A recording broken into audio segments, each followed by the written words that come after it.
Hello friends, good morning or good evening depends on time whenever you are watching the video. And I am going to start physics with the very first chapter of class 10th, that is light. तो आइए light को समझते हैं, सीखते हैं कि आखिर light होती क्या है, इसकी प्रॉपर्टीज क्या क्या है, फिनोमेना क्या है जो हमारे नेचर में अकर करता है। ठीक है, आइए तो पहले हम लाइट को समझते हैं। अब लाइट को लिखते ही सबसे पहला बात ये होती है कि व्हाट इज लाइट, लाइट है क्या। तो पहले बहुत सारी बेसिक डिफिनेशंस आई, जैसे जैसे लोगों ने अपना अपना नजरिया देखा, जैसे जैसे लाइट को समझा, ओवरऑल आते आते अब तक जो लाइट की डिफिनेशन आ गई, that light is a form of energy. Light is a form of energy.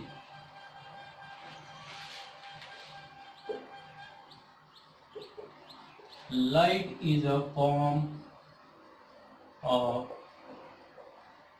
Energy.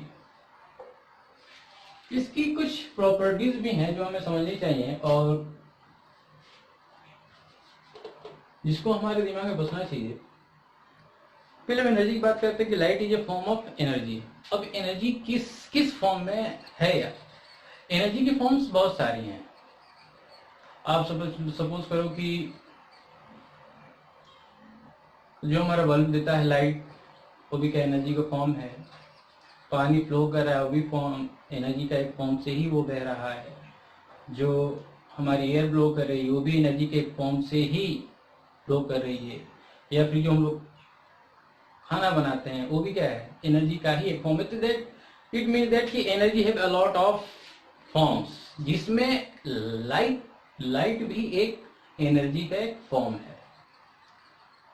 अब ये लाइट एनर्जी का फॉर्म कैसे हुआ? सपोज कर लिया कि अब ठंडी क्या गर्मी, जो भी मौसम हो, जैसे ही हम धूप में निकलते हैं, what do we feel? We feel heat. In the summer हम लोग क्या होता है, हॉट, हम लोग गर्मी फील करता है ना, पसीना टपकने लगता है, आदमी गर्मी से बेचैन हो जाता है कि उस पर हीट, हर एक बॉडी पे क्या हो रही है, लाइट क्या है, हीट उसको ट्रांसफर कर रही है। तो हीट भी क्या है, हीट से ही हमारा खाना बन रहा है, हीट से बहुत कुछ हो रहा है, इंजन चल रहे हैं, सब कुछ। तो क्या हीट क्या है, एनर्जी का फॉर्म है। तो हीट आई कहाँ से? लाइट के फॉर्म से आ रही है, सनलाइट के हिसाब से आ रही है। इट मीन्स कि सनलाइट कैरीज द हीट, तो हीट उसमें एनर्जी हो गई। Plus light makes us enables to watch the visibility और what the things are visible. ये सारी चीजें जो हम देख रहे हैं उसको क्या करिए, लाइट ही हमारी विजिबल करा रही है। That is also a form of energy. That's why overall ये कहा गया क्या, what is light? Light is a form of energy. अब लाइट की कुछ प्रॉपर्टीज होती है, उसको हम देखते हैं। तो लाइट जब, और ये क्या है, इसकी का फॉर्म जो है, ये बहुत इंटरेस्टिंग टॉपिक है। या ये समझ लो कि ये लाइट का जो कैरेक्टर है, जो प्रॉपर्टीज है, अभी तक हम उस पर स्टडी कर रहे हैं, रिसर्चेस चल रही हैं कि इसकी स्पीड है तो हाई है तो इतनी क्यों है, और बहुत सारी चीजें हैं। आइए चलिए समझते। तो इसकी कुछ प्रॉपर्टीज है, जैसे कि इसकी स्पीड क्या है। It has a speed of 10 to the power 8 metre per second, ये भी इसकी स्पीड है। और इसकी प्रॉपर्टी क्या है कि it travels in straight line. It travels in a straight line, है ना, स्ट्रेट लाइन। स्ट्रेट लाइन में थोड़ा सा ट्रिक कर दीजिएगा, इसको हम थोड़ा सा आपको आगे बताएंगे। ये भी जो हमारा लेवल है स्ट्रेट लाइन का है, ठीक है, लेकिन इस पर कुछ और भी थ्योरीज हैं, उसको भी चर्चा करेंगे। और इसकी प्रॉपर्टीज लिखिए कि light have dual nature. Light have dual nature, dual nature. और यहाँ पे एक कर लीजिए, एक पार्टिकल नेचर और एंड वेव नेचर। इसका मतलब क्या है ड्यूल नेचर का? जब रिसर्चेस चल रही थी तो एक साइंटिस्ट जो थे उन्होंने कहा कि लाइट एक वेव है। वेव का मतलब जो रस्सी हम लोग दीवार से पकड़ कर खींचे तो क्या ऐसे कुछ बनता है जो ट्रांसफर होता है वेव, या फिर कहीं पानी में हम पत्थर मारे तो क्या होता है कुछ ऐसे ऐसे बहता रहता है पानी के, वो क्या हमारा वेव। तो एक साइंटिस्ट महोदय ने कहा that light is a wave, ठीक है। फिर आगे भी साइंटिस्ट आए, उन्होंने कुछ प्रॉपर्टीज देखी कि लाइट जो है पार्टिकल की तरह बिहेव कर, किसी एक मैटर की तरह बिहेव कर रहा है, तो उन्होंने कह दिया light is a particle.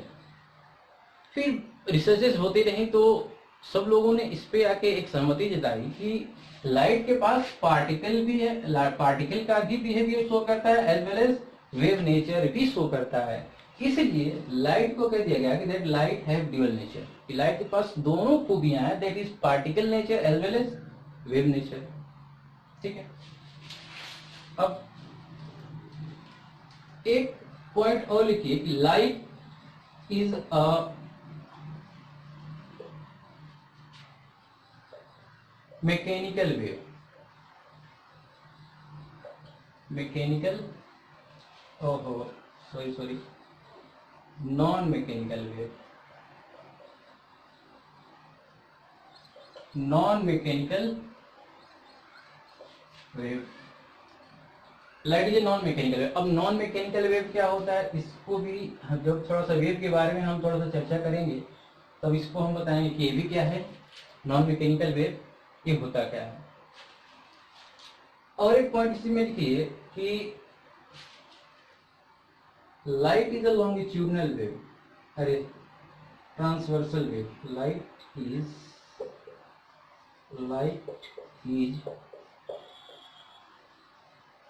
Transversal wave, transversal wave,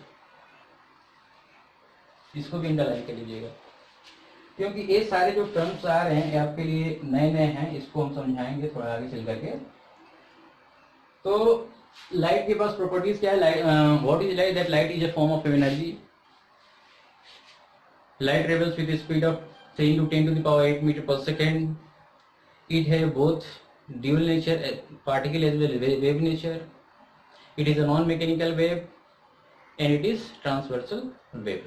ठीक है, इतना पॉइंट हमारा रहना चाहिए, ये याद होना चाहिए। अच्छा, अब इसी में अगर सनलाइट, अच्छा जब हम लोग कहते हैं कि लाइट आ गई तो वो वाली लाइट नहीं है, सनलाइट की ही बात चल रही है, सनलाइट की बात चल रही है, ये गांव वाली घर वाली करंट वाली नहीं, सनलाइट वाली बात चल रही है, ठीक है।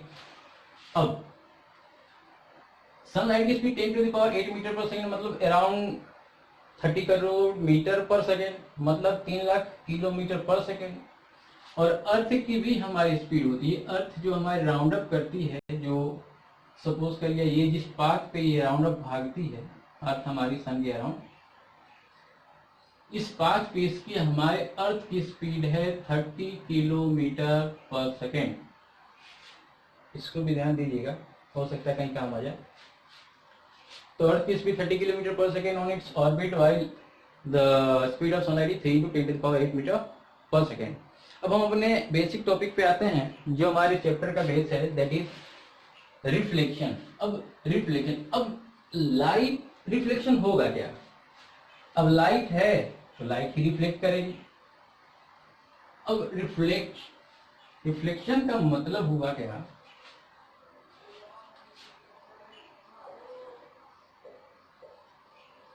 रिफ्लेक्शन आए, रिफ्लेक्शन का मतलब कि जब लाइट किसी सरफेस पे पड़ती है, सरफेस पे पड़ने के बाद वो उस पर से टकरा करके बाउंस होती है, वापस लौटती है, चाहे वो किसी भी डायरेक्शन में हो सकता है, उसको प्रॉपर्टी देखेंगे।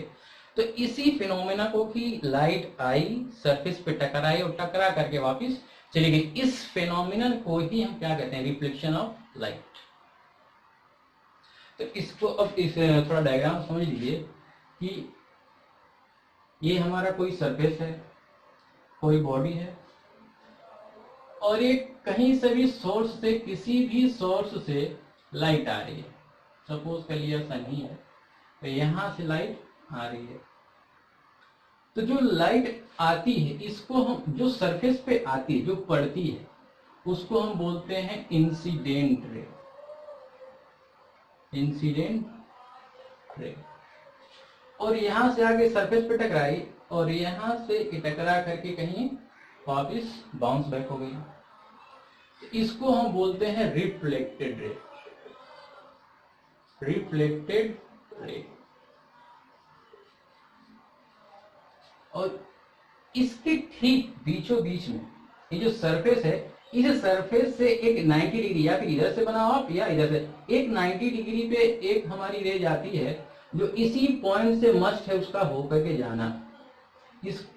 इसको हम बोलते हैं नॉर्मल रे। नॉर्मल रे बोलो या केवल नॉर्मल बोलो तो भी काम चलेगा। और ये होते क्या, it always makes 90 degree with the surface. इस नॉर्मल का हमेशा ध्यान रखेंगे, ये नॉर्मल हमेशा सरफेस से 90 डिग्री ही बनाएगा, चाहे सरफेस हमारा कैसा भी हो। सपोज के लिए हमारा सरफेस ऐसा है तो 90 डिग्री इसने ऐसा बनाया, बट अगर हमारा सरफेस कुछ ऐसा होता तो भी हमारा जो नॉर्मल है वो सरफेस से ही 90 डिग्री बनाएगा। ये सरफेस ऐसा है, अब 90 डिग्री, अब इसका सपोज करो कि इधर जाएगा, कुछ ऐसे का जाएगा, तो ये हमारा नॉर्मल हो जाएगा। ठीक है। अगर सरफेस हमारा कुछ ऐसे का होता तो इस पे 90 डिग्री बनाओ, ये 90, ये क्या हुआ, हमारा नॉर्मल हुआ।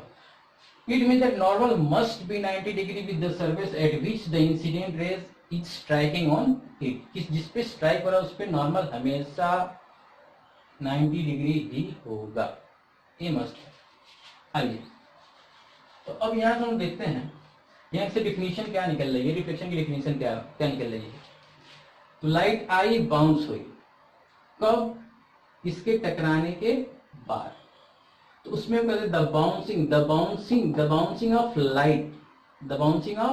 Light after it strikes on any surface. Simple.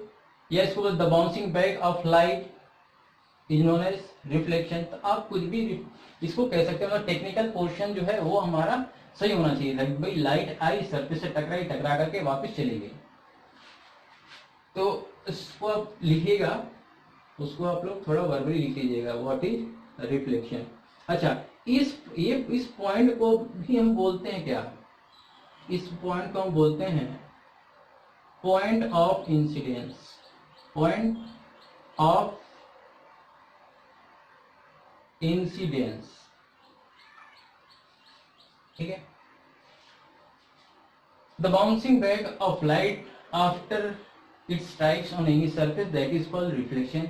अब इसमें दो इंपॉर्टेंट लॉज आते हैं, दो इंपॉर्टेंट लॉज आते हैं।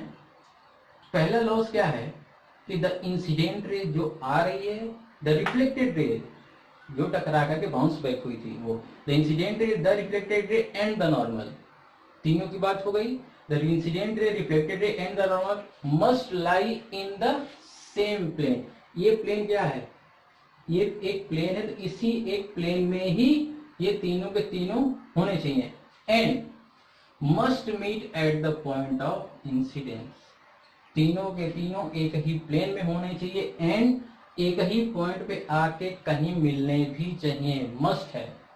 तो आप लोग पहला लॉस, आप लोग इसको वर्बली नोट कर लो या इसको मेमोराइज कर लो या समझ लो कि the incident ray, the reflected ray and the normal must lie in the same plane and must meet at the point of incidence. Once more, the incident ray, the reflected ray and the normal must lie in the same plane and must meet at the point of incident। तीनों के तीनों एक ही plane में होने चाहिए and एक ही point पे मिलना चाहिए, जिस पॉइंट का नाम है क्या, पॉइंट ऑफ इंसिडेंस। ठीक है। अच्छा, पहला लॉ तो हो गया। ठीक। सेकेंड लॉ कहता है, दो लॉ हैं हमारे। सेकेंड लॉ कहता है दैट, इसको हम बोलते हैं angle of incidence. Angle of incidence, angle of incidence. और इसको हम लोग डिनोट करते हैं एंगल आई से, एंगल ऑफ इंसिडेंस या इंसिडेंस एंगल, इंसिडेंट एंगल। इसको हम कहते हैं एंगल ऑफ रिफ्लेक्शन या रिफ्लेक्टेड एंगल, और इसको हम डिनोट करते हैं एंगल आर से, ठीक है। तो सेकेंड लॉ कहता है क्या कि angle of incidence is always equal to the angle of reflection. ये बस इतनी छोटी सी बात है, that angle of incidence is always equal to the angle of reflection। तो दो लॉज हमारे होंगे। अब इसी का ही इंपॉर्टेंस है, अब इसी पे हमारा कैलकुलेशन चलेगा। तो रिफ्लेक्शन हमने क्या देखा कि reflection the bouncing back of light after striking on any surface, that is called reflection, and it have two laws. First law, the incident ray, the reflected ray and the normal must lie in the same plane and must meet at the point of incidence, पहला law. Second law क्या है, that angle of incidence is always equal to the angle of reflection. ये दोनों हमेशा ही बराबर होंगे। और एक न्यूमेरिकल्स या कैलकुलेशन सॉल्व करने के लिए हमारा एक की पॉइंट क्या है, दैट नॉर्मल हमें हमेशा सरफेस उस पॉइंट से 90 डिग्री ही होना चाहिए, ठीक। ये तो ये हमारी न्यूमेरिकल थी। अब इसको थोड़ा सा हम प्रैक्टिकल में लेने की बात करते हैं कि रिफ्लेक्शन क्यों इम्पोर्टेंट है, why reflection is so important. Suppose किया कि अभी हमने देखा क्या कि light travels in a straight line. Light क्या है, सीधा एकदम स्ट्रेट लाइन निकल गई। अगर स्ट्रेट लाइन में निकल गई, अगर रिफ्लेक्शन नहीं होता तो सोचो, सन से लाइट आती और यहाँ पे क्या है, सपोज के लिए यहाँ पे हमारी धरती है, लाइट आई पृथ्वी पे पड़ी, तो जो होना था अगर रिफ्लेक्शन नहीं होता, इसका मतलब क्या है, एब्जॉर्ब कर ली। जो इस पे पड़ा वो तो एब्जॉर्ब कर लिया, बाकी अगल बगल से निकल गई। तो अगर लाइट एब्जॉर्ब हो जाए, अगर रिफ्लेक्शन नहीं होता तो कोई भी चीज हमें दिखती ही नहीं। बिना अरे आंख होते हुए हम लोग क्या हो जाते हैं, अंधे हो जाते हैं, विजिबिलिटी क्या हो जाती है, खत्म हो जाती है। अगर सपोज कर लिया कि लाइट आ रही है, तो लाइट आ रही है मतलब सब पे पड़ रही है भाई, बिल्डिंग पे, धरती पे, पेड़ों पे, सब पे पड़ रही है। अगर रिफ्लेक्शन नहीं होता तो आज सपोज करिए पेड़ जो दिख रहा है, तो लाइट आई तो सन से हमारी सीधी आई, वहां पे पेड़ पे सीधी आई। अगर रिफ्लेक्ट होकर अगर हमारे पास नहीं आती तो ये पेड़ हमें दिखता ही नहीं। हमें दिख क्यों रखी, अच्छा हम देखते क्यों नहीं, because light enters into I. हमें दिखता क्या, हमें बेसिकली लाइट ही दिखती है, और लाइट जहां से होके गुजरती है वो चीज हमें दिखती है जस्ट बिफोर द आईज। हमारे आंखों से जस्ट पहले लाइट कहाँ से आ रही है वही चीज हमें दिखती है। अगर सपोज के लिए रिफ्लेक्शन नहीं होता तो किसी चीज से टकरा करके वापस हमारी आंखों में जाती है। अगर आंखों में जाती नहीं तो सेंसर काम करता नहीं, तो कहने का मतलब कि आंख होती है कि हम लोग अंधे हो जाते हैं।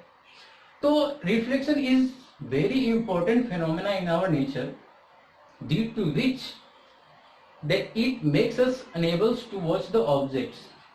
ठीक, साइड को विजिबिलिटी देता है हमारे। तो ये रिफ्लेक्शन ये हमारे लिए इम्पोर्टेंट है भाई। रिफ्लेक्शन के ही क्या है के कारण ही हमारा विजन तय करता है, ये विजिबिलिटी दिखाता है, सारे नेचर को हम देख पाते हैं। अगर रिफ्लेक्शन नहीं होता तो हम मैक्सिमम क्या कुछ भी नहीं देख पाते, वहीं पे काम खत्म हो जाए। तो फिर नेचर हमें आंख देती ही नहीं, कुछ और सेंसर बनाती है चीजों को समझने के लिए। ठीक, अब आते हैं थोड़ा सा इसे कैलकुलेशन वाले पार्ट पे कि अभी तक हमने देखा रिफ्लेक्शन लाइट के कुछ प्रॉपर्टीज देखे और रिफ्लेक्शन की भी हमने कुछ डिफिनीशन देखी। ठीक, तो जिस डिफिनीशन को मैं यहाँ पे नहीं लिख पाऊँ वो आप लोग थोड़ा सा स्क्रीन पॉज करके उसको आप लोग लिखिए करो, ठीक है। बाकी इंपॉर्टेंट पॉइंट तो हम दिखाएंगे ही।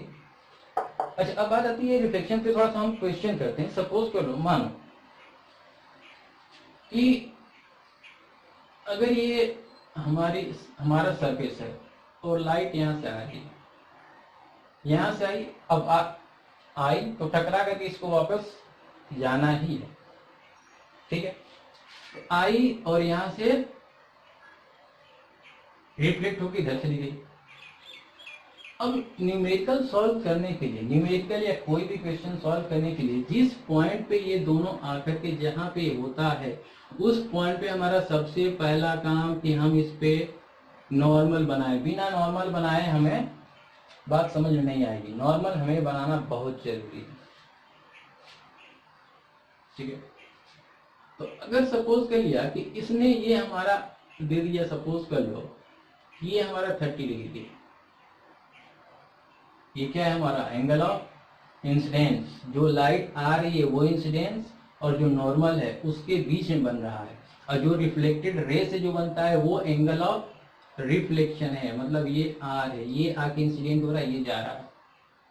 तो अभी हमने दूसरे लॉ में क्या कहा, सेकेंड लॉ क्या कहता है कि दैट एंगल ऑफ रिफ्लेक्शन या the angle of incidence is always equal to the angle of reflection, पढ़ के बोल दो, the angle of reflection is always equal to the angle of incidence. तो अगर ये 30 क्या है तो मतलब ये एंगल क्या इसके बराबर हुआ, इसके इक्वल हुआ, मतलब क्या ये भी क्या हुआ 30 डिग्री। अच्छा, अगर अब हमसे ये पूछ दे ये वाला एंगल कितने का हुआ, तो यहीं पे हमारा वो कीवर्ड था कि ये वाला हमारा नॉर्मल है किससे, इस सरफेस से, तो ये पूरा है कितना 90 का, है ना। तो अगर ये हमारा 90 का है पूरा यहाँ से यहाँ तक, तो ये तो खा गया कितने का 30 का खा गया ये, तो भाई 90 में से 30 खा गया ये, तो बच गया कितना 60 का, ठीक ना, ये 60 का हो गया। सेम वे सिमिलरली ये भी क्या है, ये अगर 30 का है तो यहाँ से यहाँ तक कितना 90 का, क्योंकि सर इधर से भी तो ये 90 का नॉर्मल बना रहा है। तो अगर 30 का खा गया ये, तो 90 में से 30 को हटा दो तो बचा कितने का 60 का। मतलब कि एंगल ऑफ इंसिडेंस और एंगल ऑफ रिफ्लेक्शन तो बराबर आपस में होता ही है, लेकिन ये जो एंगल हुआ ये भी आपस में बराबर होता है। तो कल के दिन में अगर हमसे ये कह दिया जाए, ऐसे फिगर बना करके दे दे कि भैया ये हमारा 50 डिग्री का है, तो आप ये पता करो, तो सिंपल सी बात है, अभी हमने यहाँ ध्यान देखा कि अगर ये वाला इसके बराबर है तो जाहिर सी बात है ये क्या इसके इक्वल होगा। तो अगर ये 50 है तो ये भी कितने का हो गया 50 का। अगर सपोज कर लो इतना नहीं देता, अब हमसे कह देता कि तीनों एंगल, बाकी क्या ये तीनों का तीनों angle, find out the all the angles, ये तीनों पता करो, ये क्या है हमारे इंसिडेंस है और ये क्या है रिफ्लेक्टेड वाला। तो ये 50 का ये, तो यहाँ से यहाँ तक कितने का 90 का, यहाँ से यहाँ 50 है और यहाँ से यहाँ कितना है ये पूरा का पूरा 90 का, क्योंकि ये क्या है नॉर्मल है, नॉर्मल टू द सरफेस। तो 50 ये 90 में हटा दो 50 कितना बचेगा 40।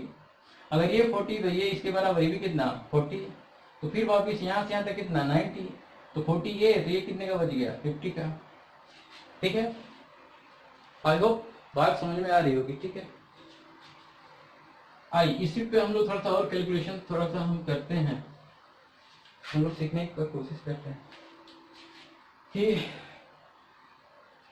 अगर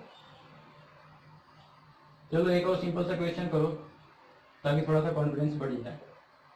ये हमारा नॉर्मल, ये हमारा इंसिडेंस आया, ये रिफ्लेक्ट हुआ, और अगर हमसे कह दिया सपोज कर लिया, जल्दी जल्दी आंसर अपने दिमाग में ही सोच लो। ठीक है, ये कितने का है 50 का, ये कितने का, हाँ बोलिए, ये भी 50 का, जब ये 50 का तो ये वाला कितने का, अरे भाई यहाँ से यहाँ तक 90, ये 50 खा के बड़ा क्या है ना 40 का, अगर ये 40 का तो ये भी कितने का, ये भी 40 का है ना। चलो अच्छा, इसी चीज को अगर हम फिर से बदल दें,